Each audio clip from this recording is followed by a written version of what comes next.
Magandang araw po sa ating lahat. I am grateful that we can gather all today to reflect on God's words. Let me start by asking a simple question. Sino po sa inyo o sa atin ang may isang bagay o mga bagay na natutunan natin sa buhay dahil may isang tao na nagkwento, nagturo o nagpakita sa atin or sa inyo? Maaaring mula sa ating mga magulang, lolo, lola, kahit sa ating mga kaibigan, o di kaya naman po sa ating mga cell group leaders, youth leaders, at sa ating mga minamahal na pastor. Hindi po mula sa libro, hindi po galing sa Google, ngunit sa iisang tao, sa isang tao.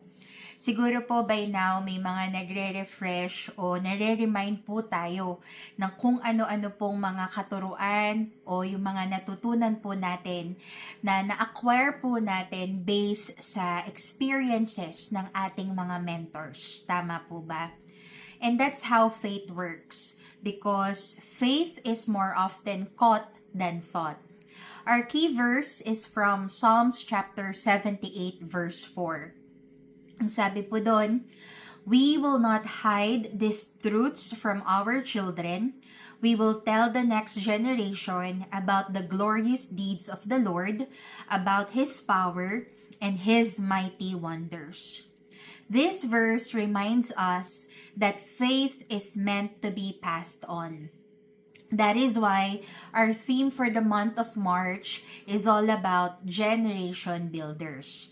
Bago po tayo magpatuloy, tayo po muna ay manalangin.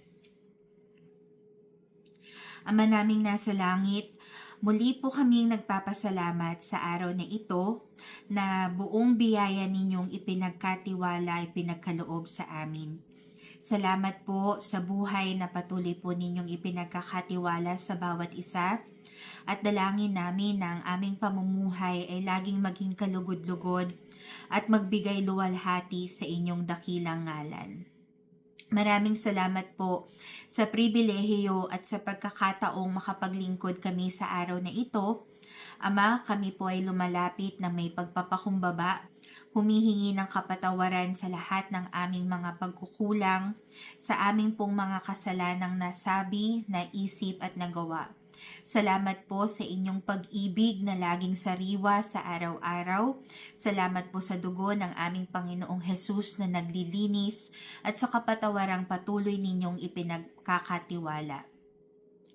Dalangin po namin na mapuno kami ng inyong pag-ibig at naway lubos naming maranasan ang pangunguna ng banal na Espiritu upang kami ay makalakad ayon sa inyong kalooban, sa inyong katwiran at sa inyong kabanalan. Ama, pangunahan po ninyo ang aming pag-aaral sa araw na ito at ihanda ninyo ang aming mga isipan, ang aming mga puso na buong lakas tanggapin ang katotohanan at ang mga pagpapalang nagmumula sa inyong mga salita. Maraming salamat po, Ama, sa katiyakan ng katagumpayan ng aming gawain.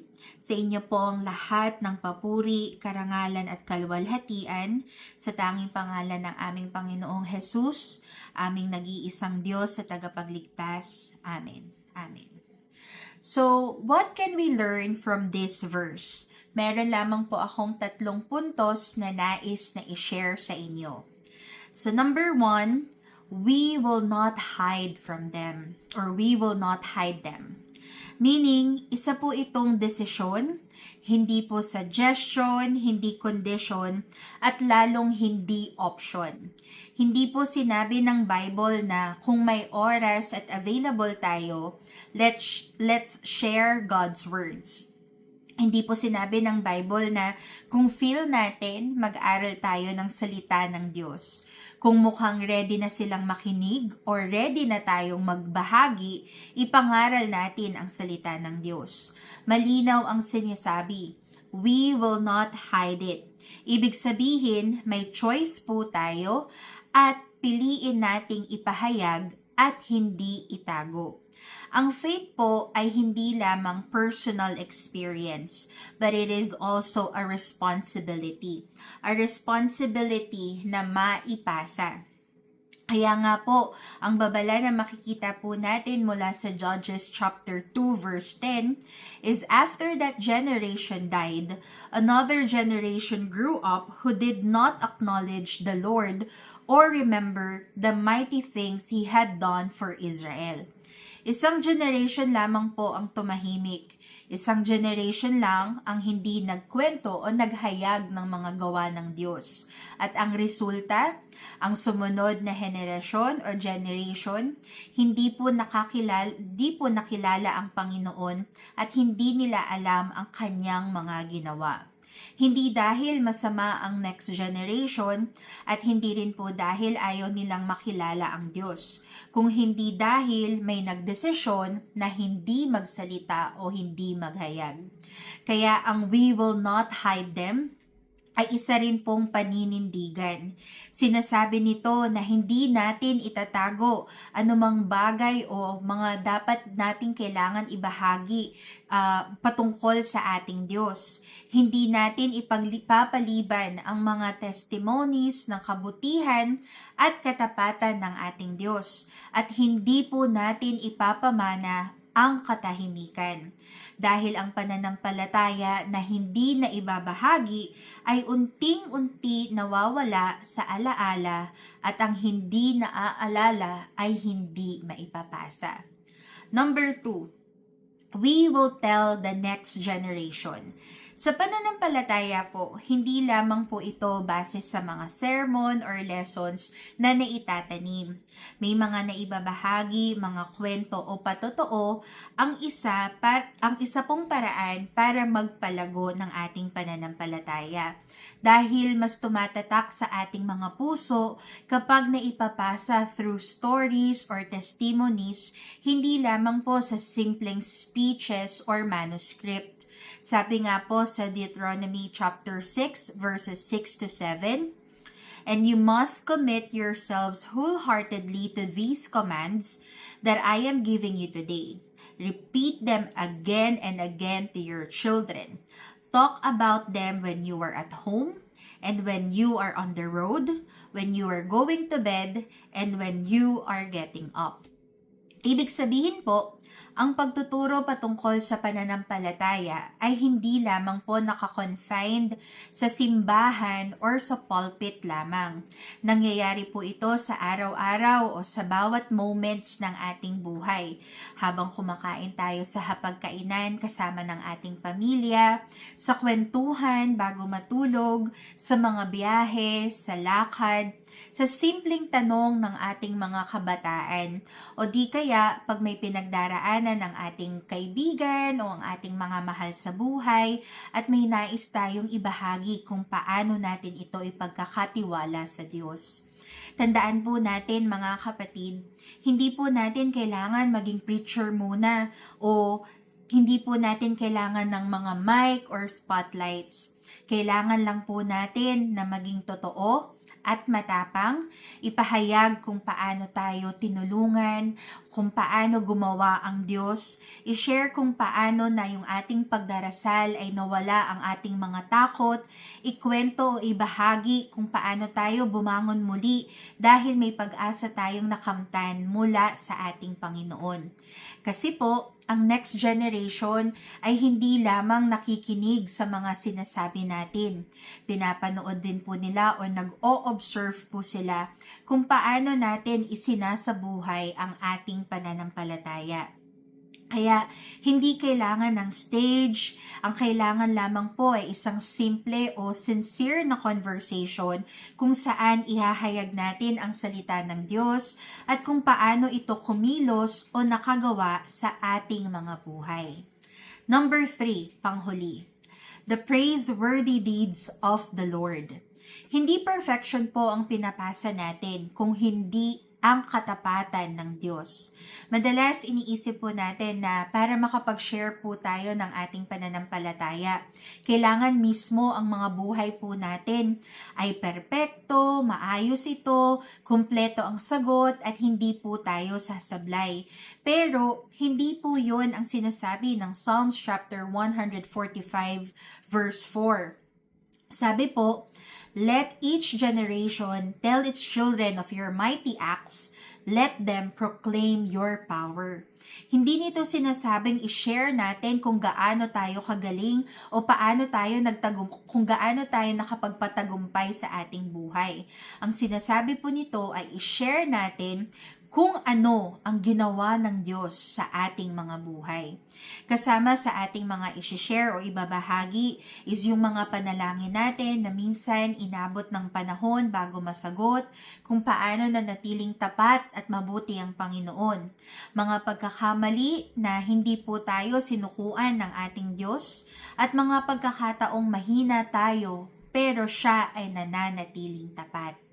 Kapag ibinahagi natin ang praiseworthy deeds of the Lord, hindi natin lamang ipinapasa ang image ng isang perfect na Kristiyano, kundi ang larawan ng isang faithful at napakabuting Panginoon.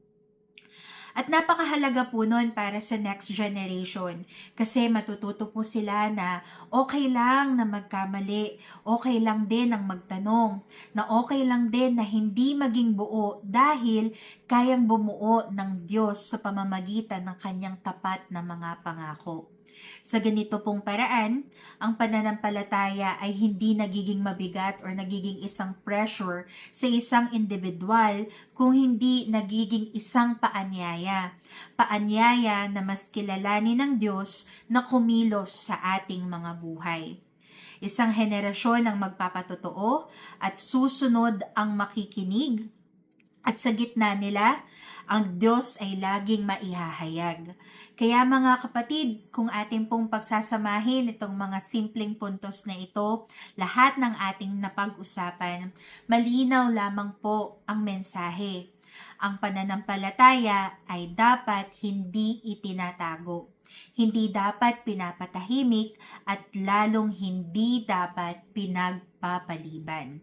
Simulan po natin muli sa "We will not hide them." Isa po itong desisyon, hindi suggestion. Isang paninindigan na sinasabi natin na pipiliin natin magsalita, pipiliin nating maghayag. Kaya ngayon po, tayo naman ang tinatanong ng Diyos. Tatahimik po ba tayo o magsasalita tayo? Itatago po ba natin ang mga bagay na ginawa sa atin ng Panginoon o ipapasa natin at ibabahagi natin ito? At dito po pumapasok ang "we will tell the next generation." Hindi lamang po sa mga sermon, hindi lamang sa klase o sa ating mga churches, kundi sa ating mga buhay. Dahil ang next generation, sabi ko nga po, hindi lamang sila nakikinig sa atin. Pinapanood nila or nag-o-observe sila kung paano po tayo maniwala, kung paano tayo magtiwala, at kung paano po tayo bumabangon sa pamamagitan ng tulong, ng habag at ng pag-ibig ng ating Panginoon. At sa lahat ng ito, mahalaga pong tandaan natin ang ikatlo, the praiseworthy deeds of the Lord. Hindi po ito all about perfection na nais nating ipasa, kung hindi all about ang katapatan ng Panginoong Diyos. Hindi po kung gaano tayo kagaling, kundi kung gaano po siya kabuti sa ating mga buhay. Hindi po kung gaano tayo katatag, kung hindi paano siya nananatili kahit tayo po ay mahina. Kaya nawa po ngayong napaalalahanan tayo ng ating key verse from Psalm 78 verse 4. Dala natin ang mga paninindigang hindi natin itatago ang katotohanan, ang kapangyarihan at ang pagpapala na nagmumula sa salita ng Diyos. Hindi tayo mananahimik sa bawat pagkakataon na ginawa at may ginawa at kumilos ang ating Panginoon.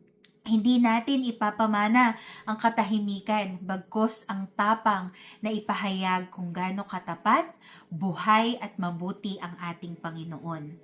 Ipapasa natin ang pananampalataya mula sa Diyos hanggang sa susunod na henerasyon at sa mga susunod pang henerasyon. Tayo po ay manalangin. Ama namin sa langit, salamat po sa bawat taong ginamit ninyo sa buhay namin. Mga taong naghayag at nagpakita ng inyong kabutihan, ng iyong katapatan sa amin. Salamat po sa bawat blessing, sa mga sagot sa aming mga dasal, sa inyong gabay at proteksyon sa aming pong mga buhay. Ama, ayaw po naming itago ang inyong kabutihan. Tulungan mo po kami na maging matapang at maging tapat sa pagbabahagi ng aming kwento sa aming pamilya, sa aming mga kaibigan, at sa mga susunod pang henerasyon kung gaano ka kadakila, kung gaano ka katapat sa aming pong mga buhay. Tunay nga po ng dalangin namin, ang desire ng aming mga puso ay gawin mo po kaming generation builders, mga taong hindi lamang nakikinig at natututo, kundi nag-aalaga at nagpo-provide ng matibay na pundasyon ng pananampalataya sa iba. Ipakita mo po sa amin kung paano po namin ito maipapasa kung paano namin maipapasa ang inyong pagmamahal, ang inyong katapatan, at ang inyong kabutihan sa mga kabataan, sa aming kapwa, at sa lahat ng aming mga nakakasalamuha na ipinagkakatiwala ninyo sa amin. Dalangin po ng aming mga puso na gawin niyo po kaming asin, ilaw, at mga halimbawa. Let us be a representation of your kingdom. Kahit sa maliit na paraan, Ama, para maraming maniwala, magtiwala, at magkaroon pa ng relasyon at ng ugnayan sa inyo, Ama. Salamat po ng marami sa pagkakataon na maging bahagi kami ng inyong dakilang plano at ang pribilehiyo na maging kaparte ng inyong legacy sa mga susunod na henerasyon. Salamat din po sa katagumpayan ng aming gawain. Sa inyo po ang lahat ng papuri. Sa pangalan ng aming Panginoong Hesus, ito ang aming dalangin. Amen. Amen. Maraming salamat po sa inyong panonood at patuloy po kaming nag-aanyaya ng inyong suporta sa iba't ibang gawain ng ating church online. Muli, God bless us all at magandang araw po sa ating lahat.